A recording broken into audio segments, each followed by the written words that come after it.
2025 review continued. I didn't set out to write a year. I set out to follow a sound. It began quietly, always quietly, with a house that did not remember itself correctly. The house at the end of Sleep came first, though at the time I didn't know it was an origin point.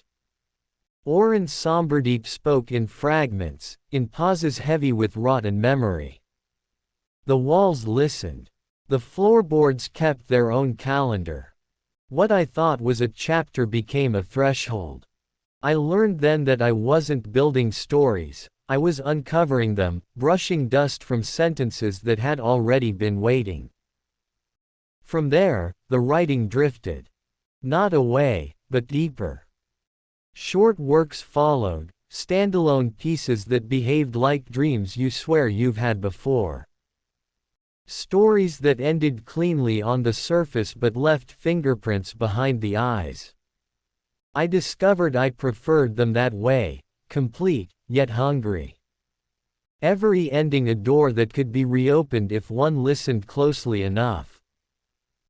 Themes returned whether I invited them or not. Liminal spaces.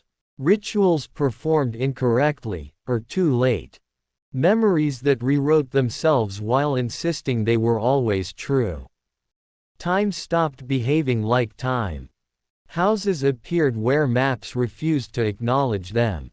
Languages surfaced that felt ancient not because they were old, but because they had never been meant for mouths. Then the signal arrived. Chicago. WZUR. The fadeout. What began as a broadcast became a contagion, sound as haunting, music as memory's last defense. I wrote listeners instead of characters, people who survived by accident, by refusal, by tuning the dial one click too far.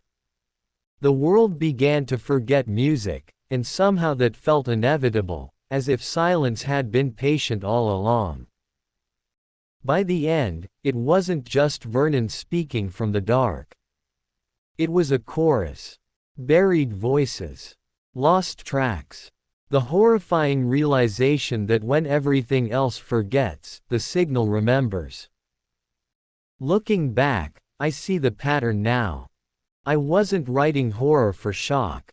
I was writing for preservation. Each piece was an act of recording, of saying this happened, even if it only happened in a dream, or through static, or in a house that breathes when no one is looking. I kept returning to the idea that stories are what remain after people fade, that memory itself is an unreliable narrator, but the only one we have. This year taught me my voice. It is quiet. It is patient. It does not rush the fear. It prefers dread that seeps, not screams. Endings that don't slam shut, but drift out of reach. Stories that linger like a song you can't quite remember, yet feel grief for losing. If there is a single thread tying everything together, it is this: nothing is ever truly gone. Not houses. Not broadcasts. Not voices. And definitely not the self that sat down to write and emerged changed. I didn't finish a year of writing. I survived one. Praise God. And somewhere, between the pages, between the frequencies, the stories are still playing.